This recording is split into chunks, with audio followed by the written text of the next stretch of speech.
Hello, and welcome to Eddie Hurst's podcast version of The War of the Worlds. I'm Eddie Hurst, and soon we'll be listening to War of the Worlds because this is the premise of the podcast.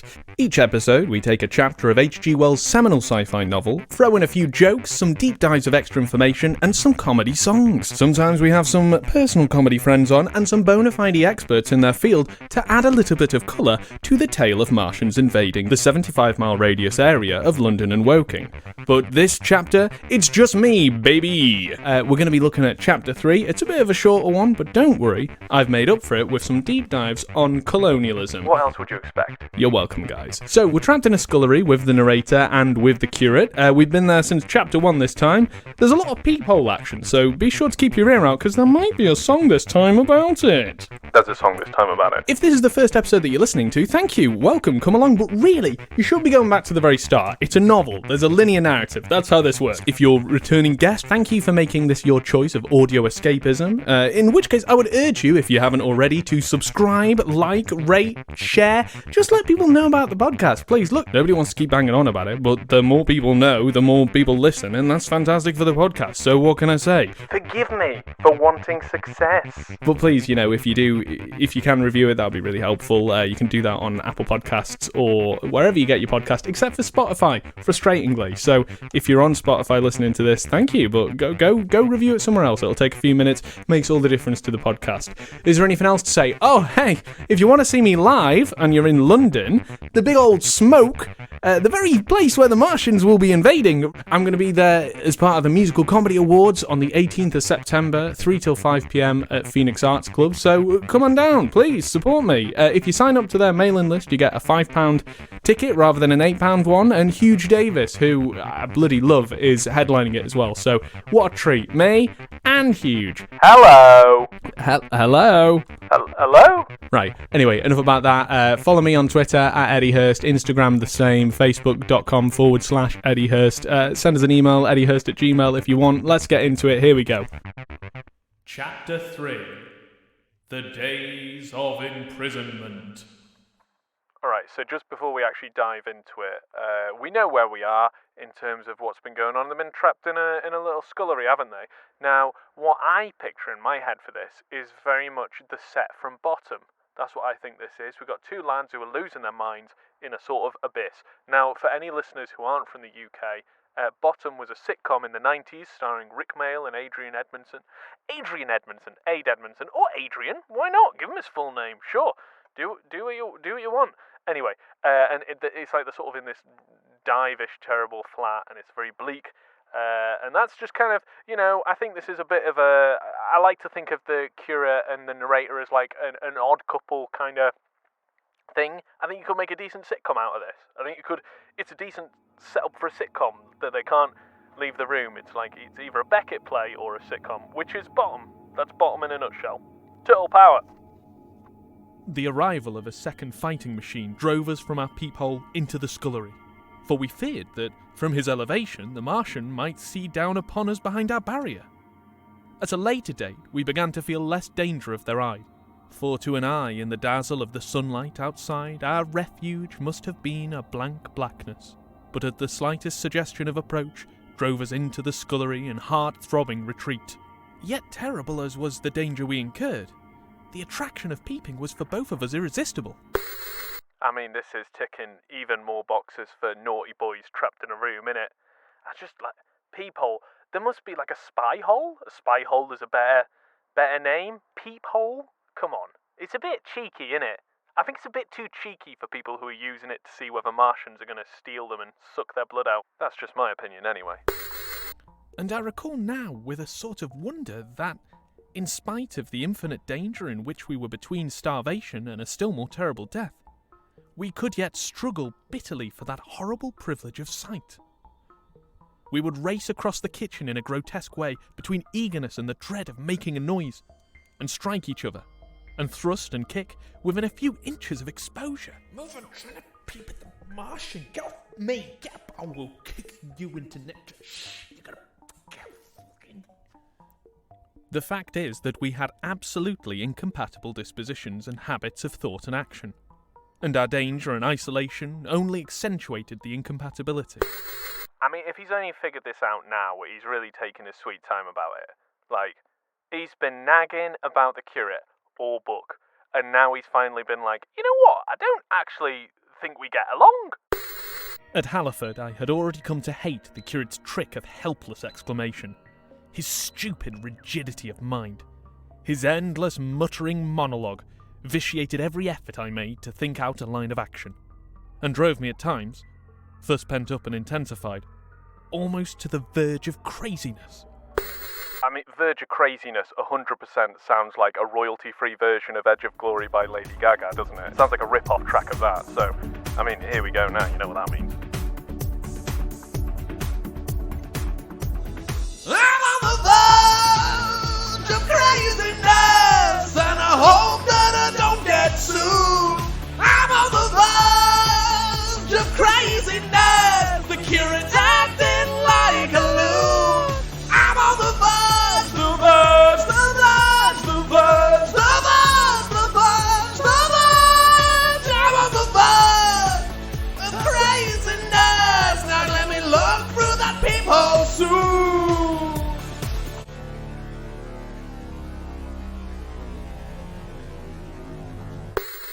He was as lacking in restraint as a silly woman. Oh, no, that's not alright. He would weep for hours together, and I verily believe that to the very end this spoilt child of life thought his weak tears in some way efficacious, and I would sit in the darkness, unable to keep my mind off him by reason of his importunities. He ate more than I did, and it was in vain I pointed out that our only chance of life was to stop in the house until the Martians had done with their pit, that in that long patience a time might presently come when we should need food. He ate and drank impulsively in heavy meals at long intervals. He slept little. He hates him, but he can't leave him. Are these guys married? Hey, are they married? Good. Hello? Anybody married? Listen. As the days wore on, his utter carelessness of any consideration so intensified our distress and danger that I had, much as I loathed doing it, to resort to threats, and at last to blows. Stop it. That brought him to reason for a time. But he was one of those weak creatures, void of pride, timorous, anemic, hateful souls, full of shifty cunning, who face neither God nor man, who face not even themselves. I mean, don't mince your words, mate. Just say how you feel. Whew, brutal. It is disagreeable for me to recall and write these things, but I set them down that my story may lack nothing. Those who have escaped the dark and terrible aspects of life will find my brutality, my flash of rage in our final tragedy, easy enough to blame, for they know what is wrong as well as any, but not what is possible to tortured men. But those who have been under the shadow, who have gone down at last to elemental things, will have a wider charity. And while within we fought out our dark, dim contest of whispers, snatched food and drink, and gripped hands and blows, without, in the pitiless sunlight of that terrible June, was the strange wonder, the unfamiliar routine of Martians in the pit. Let me return to those first new experiences of mine. After a long time, I ventured back to the peephole, to find that the newcomers had been reinforced by occupants of no fewer than 3 of the fighting machines. Hey, you've been looking through the peephole for about 3 hours now, so maybe I could just squeeze past and have a little look too? Babe, I know you wanna see. This ain't no fantasy. You wanna get an eyeful, a frontal view of honesty. Try to barge your way in, but I won't let it be. You don't get the gift of sight unless you promise me to make a pact with the devil, to make a deal with your aunt, to make a bargain with your maker, to go under a trance. When you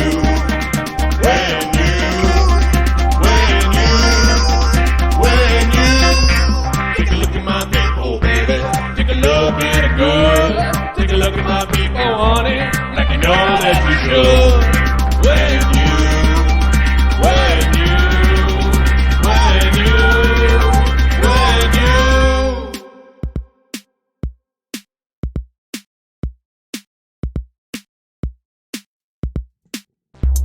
'cause the whole of peeps is here. When you wanna see what's near, but you can't leave the house, 'cause you're living deep in fear. For the good and for the blind, be a world in your mind. Put your back against the wall, and let your knees fall.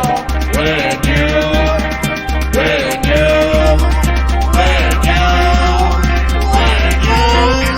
take a look at my people, daddy. Take a look at all right balls. Take a look at my people, daddy. Get an apple of it all. When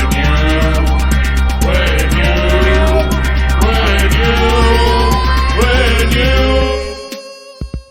Maybe I could just squeeze quickly past now and I could go to... Take a look at my people, mommy. Get a look at your eyeballs. Take a look at my people, uncle. Get an apple of it all.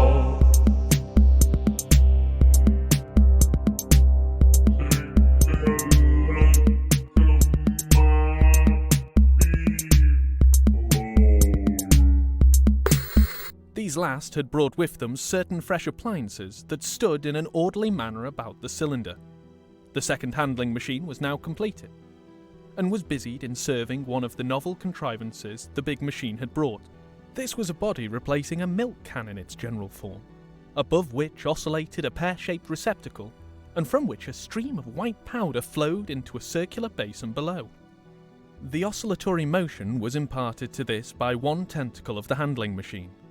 With two spatulate hands, the handling machine was digging out and flinging masses of clay into the pear-shaped receptacle above, while with another arm it periodically opened a door and removed rusty and blackened clinkers from the middle part of the machine.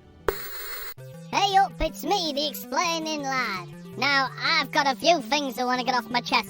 Things have changed and I don't like it. I want it to be how I remembered it, which is half-remembered and unrealistically optimistic and bigoted. That's right, I've turned into one of them now that I'm a little bit older. Maybe it's a stereotype, but I've got to do something with my age. This is like my third, fourth cycle. I don't know how many times it's happened. Anyway, clinker.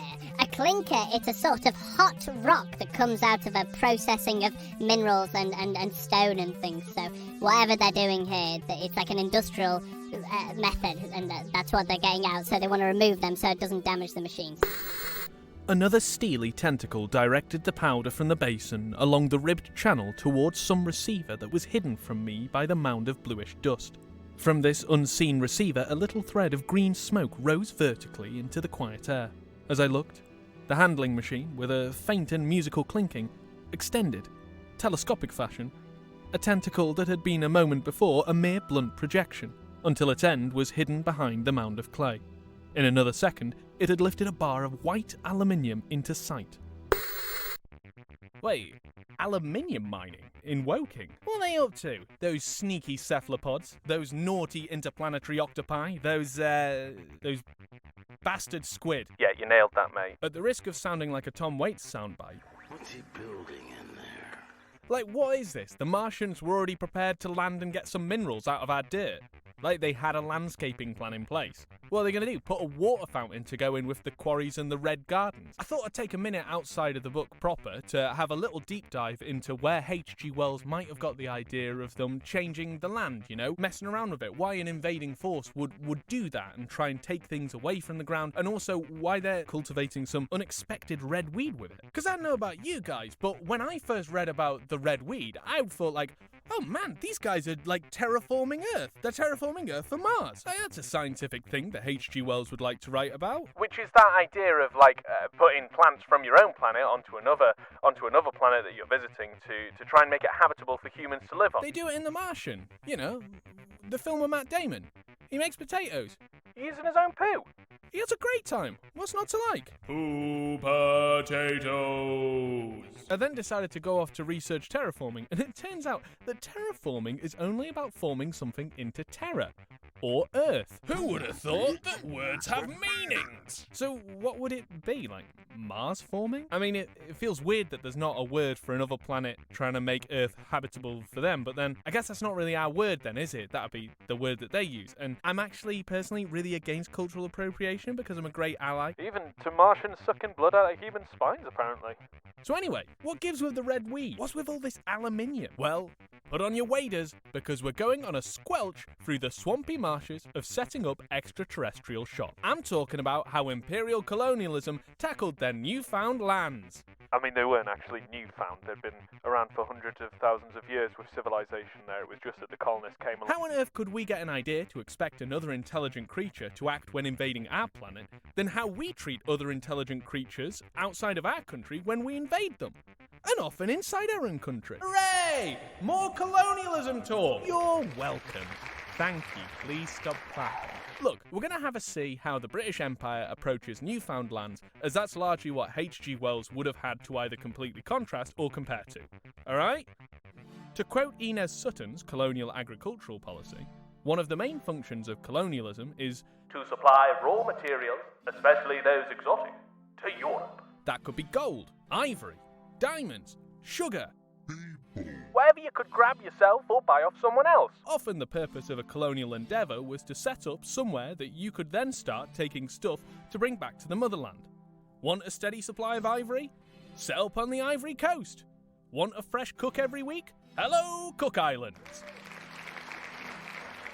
Of course, this is a massive reduction in explanation for what the point of Britain, or any colonial power, does going out and taking over a country. Like, every area was governed differently, and largely, according to Lebbeus R. Wilfley in his 1900 paper, How Great Britain Governed Her Colonies, the government style was based on whether the population within that area was largely white folk that had travelled over, or a population which, in his words, was a low type of civilization. I'm going to go ahead and press the racism alarm there. It all gets very complicated, which you can tell by the fact that there are roles within each type of colony, such as viceroy, and councils described as executive.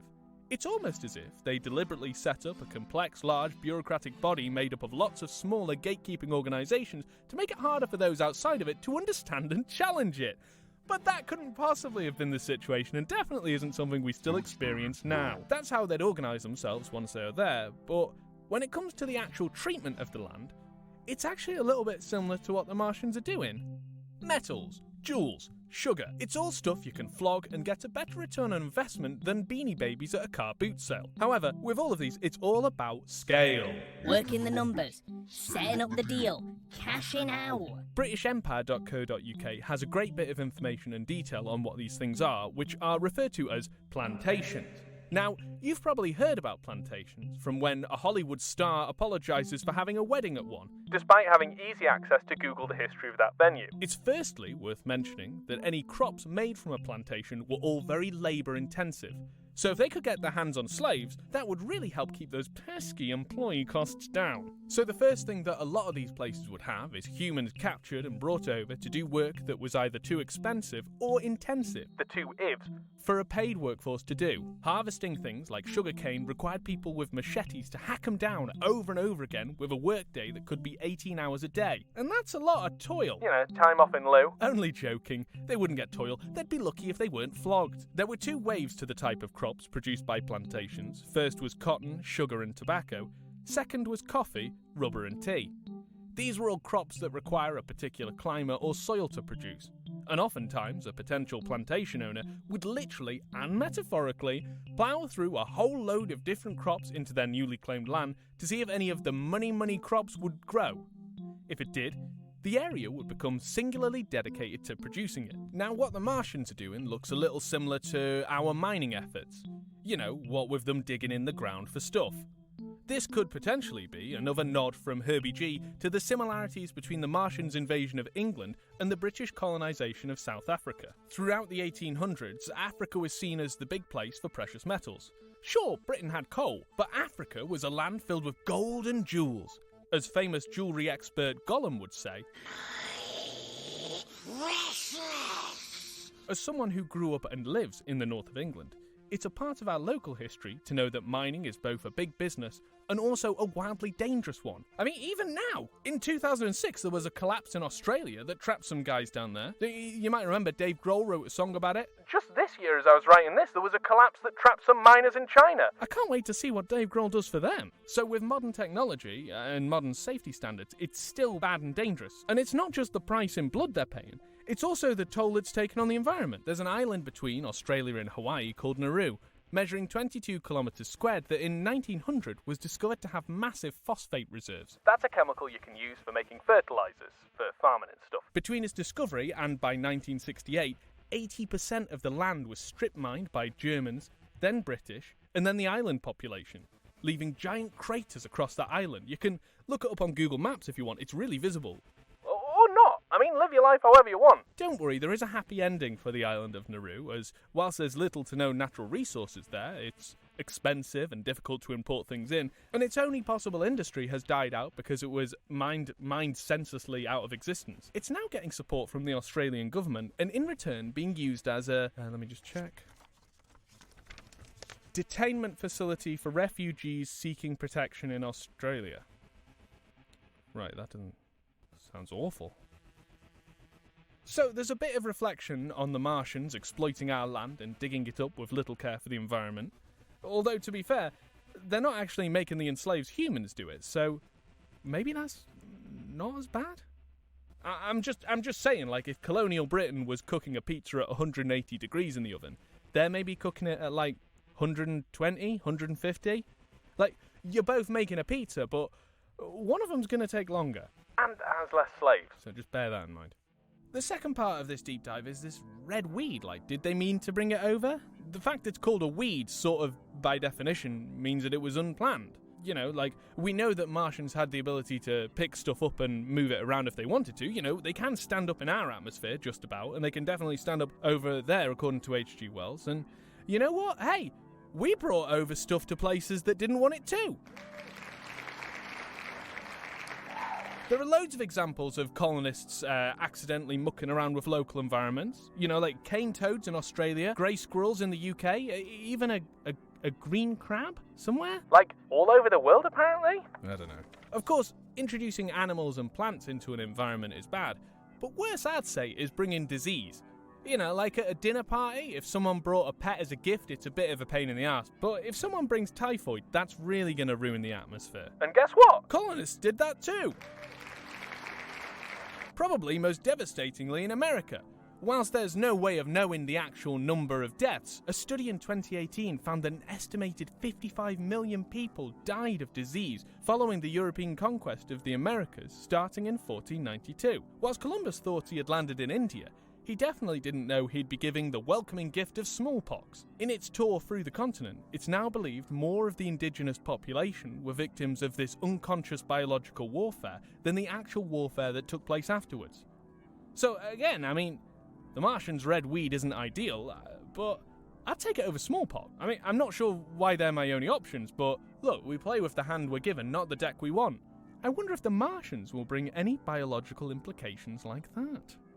Who's to say? It's not like any of you listening have any foreknowledge of what's to come through the multitude of adaptations or even reading the book ahead of the podcast. Let's get back into it and find out. Untarnished as yet, and shining dazzlingly, and deposited it in a growing stack of bars that stood at the side of the pit. Between sunset and starlight, this dexterous machine must have made more than 100 such bars out of the crude clay, and the mound of bluish dust rose steadily until it topped the side of the pit.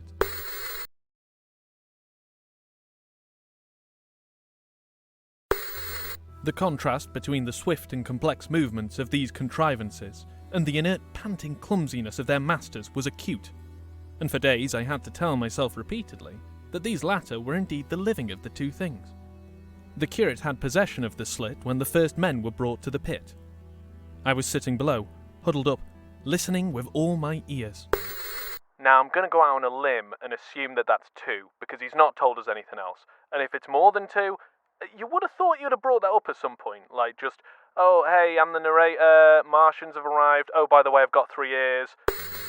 He made a sudden movement backward, and I, fearful that we were observed, crouched in a spasm of terror. He came sliding down the rubbish and crept beside me in the darkness, inarticulate, gesticulating. And for a moment I shared his panic. Nice of you to share something with him, you big bloody peep hog. His gesture suggested a resignation of the slit, and after a little while my curiosity gave me courage, and I rose up, stepped across him and clambered up to it. At first I could see no reason for his frantic behaviour. The twilight had now come, the stars were little and faint, but the pit was illuminated by the flickering green fire that came from the aluminium make. The whole picture was a flickering scheme of green gleams and shifting rusty black shadows, strangely trying to the eyes. Over and through it all went the bats, heeding it not at all. The sprawling Martians were no longer to be seen. The mound of blue-green powder had risen to cover them from sight, and a fighting machine, with its legs contracted, crumpled and abbreviated, stood across the corner of the pit. And then, amid the clangor of the machinery, came a drifting suspicion of human voices, that I entertained at first only to dismiss. All right, come on in, everyone. Okay, you in? Now piss off! I crouched, watching this fighting machine closely, satisfying myself now, for the first time, that the hood did indeed contain a Martian. As the green flames lifted, I could see the oily gleam of its integument, and the brightness of its eyes, and suddenly I heard a yell, and saw a long tentacle reaching over the shoulder of the machine to the little cage that hunched upon its back. Then something struggling violently, was lifted high against the sky, a black, vague enigma against the starlight, and as this black object came down again, I saw by the green brightness that it was a man. For an instant he was clearly visible. He was a stout, ruddy, middle-aged man, well-dressed. 3 days before he must have been walking the world, a man of considerable consequence. I could see his staring eyes and the gleams of light on his studs and watch chain. He vanished behind the mound, and for a moment there was silence. And then began a shrieking and a sustained and cheerful hooting from the Martians. I mean, that sounds a bit bleak, but on the positive note, it does sound, the Martians just hooting and cheering. It sounds like a bunch of owls having a very nice buffet, so, picture that in your head, you got that? Yeah, it's cheered you up a bit, maybe? If not, what are you, made of stone? Owls on a buffet, they're having a great time! Imagine it! With the big weird long legs and the funny round faces. Having a hoot. I slid down the rubbish, struggled to my feet, clapped my hands over my ears, and bolted into the scullery. The curate, who had been crouching silently with his arms over his head, looked up as I passed, cried out quite loudly at my desertion of him, and came running after me. That night, as we lurked in the scullery, balanced between our horror and the terrible fascination this peeping had, although I felt an urgent need of action, I tried in vain to conceive some plan of escape. But afterwards, during the second day, I was able to consider our position with great clearness. I mean, nothing helps clear your head like a good peep. That's the saying, isn't it? If you're about to panic, just have a little peep. The curate, I found, was quite incapable of discussion. This new and culminating atrocity had robbed him of all vestiges of reason or forethought. I mean, I feel like he's saying this as if it's like a shock and this is terrible, but at what point ahead of this, what experience or evidence has he got to suggest that this isn't 100% exactly how the curate's going to respond to something? You know what I mean? Like, oh, he just saw a man get off a boat when they first met. The curate's having a mare. They get to a town where there's like a safety to shelter in and no Martian in sight. The guy's panicking. They're stuck in a scullery that's still safe nonetheless, and they've got food. He's having a nightmare. Practically, he had already sunk to the level of an animal. But as the saying goes, I gripped myself with both hands. It grew upon my mind, once I could face the facts, that terrible as our position was, there was as yet no justification for absolute despair. Our chief chance lay in the possibility of the Martians making the pit nothing more than a temporary encampment. Or even if they kept it permanently, they might not consider it necessary to guard it, and a chance of escape might be afforded us. I also weighed very carefully the possibility of our digging a way out in a direction away from the pit. But the chances of our emerging within sight of some sentinel fighting machine seemed at first too great. And I should have to do all the digging myself. The curate would certainly have failed me. It was on the third day, if my memory serves me right, that I saw the lad killed. No, don't worry, it's not you. It's not you explaining, lad. It's just a lad. Sure. Yeah, it's just a lad. Okay. Don't worry, you're fine. That's scary. I know. It was the only occasion on which I actually saw the Martians feed. After that experience, I avoided the hole in the wall for the better part of a day. I went into the scullery, removed the door, and spent some hours digging with my hatchet as silently as possible. But when I had made a hole about a couple of feet deep, the loose earth collapsed noisily, and I did not dare continue. I lost heart, and lay down on the scullery floor for a long time, having no spirit even to move. And after that, I abandoned altogether the idea of escaping excavation. Well, it's just as the old saying goes, if at first you don't succeed, abandon altogether the idea of escaping by excavation. It says much for the impression of the Martians had made upon me, that at first I entertained little or no hope of our escape being brought about by their overthrow through any human effort. But on the fourth or fifth night, I heard a sound like heavy guns.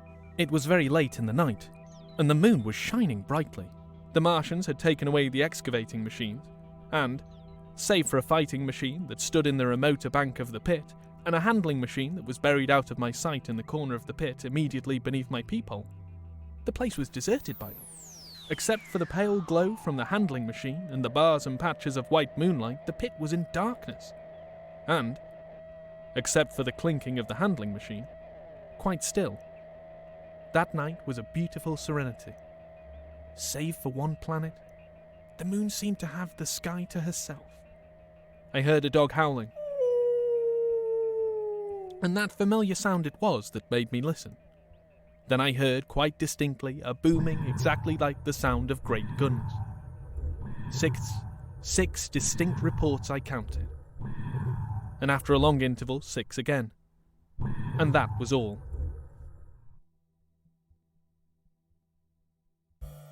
Oh, what an ominously peaceful ending. But, I mean, we got some good, meaty Martian action there, right? I mean, a little less of the violence, but a little more tinkering. And I don't know about you guys, but I'm a big fan of a tinker. I like to see what people are pottering around doing. And I think that's something that a lot of sci-fi films and adaptations forget, is just making sure that you've got a little bit of time to have your invaders just have a little bit of a muck around, you know? Just have a faff. Very rarely is it, you know, like in Signs, you don't see them putting the washing machine on or anything, do you? I mean, the water would be, sorry, spoilers, but the water would be a problem for that. I hope you've enjoyed the episode, and if you have, please do subscribe, review on Apple Podcasts or wherever you get your podcast, except Spotify, because, and I cannot stress this enough, they do not let you review, which is very frustrating, so you'll have to go somewhere else. If you wish to go somewhere else, why not talk about it on the social media? I'm at EDYHURST on Twitter, Instagram, and Facebook. It'd mean the world to me. Just let me know you're listening in this, even if you're a Martian, just get in touch with me. You could even send me an email, eddiehurst@gmail.com, if you want. Although I'd rather it be in a much more public forum so more people can see it and get on board with the podcast. Anyway, like I said, I'm also in the Musical Comedy Awards September 18th at the Phoenix Arts Club. So come on down if you want to see me perform some of my silly little songs live. I'll be there. Thank you again to Jason Cooke for doing the background music. Today, in fact, of the day of listening, if you're in Manchester, you can go and see him. He'll be at the back of the Comedy Balloon, which is the night that he runs. Other than that, guys, I'll see you in a couple more weeks for Chapter 4. Are you kidding me? Sorry, I'm recording in a slightly different area. I've got my dog sneezing. I'll send a photo out of him. Let's take a photo. I'm sure somebody would like to see that. Next chapter is Chapter 4, Death of the Curate. I wonder what's going to happen there. Bloody hell. Bit of a spoiler. Flag that up, HG. Anyway, guys, I'll see you then for Chapter 4. Bye!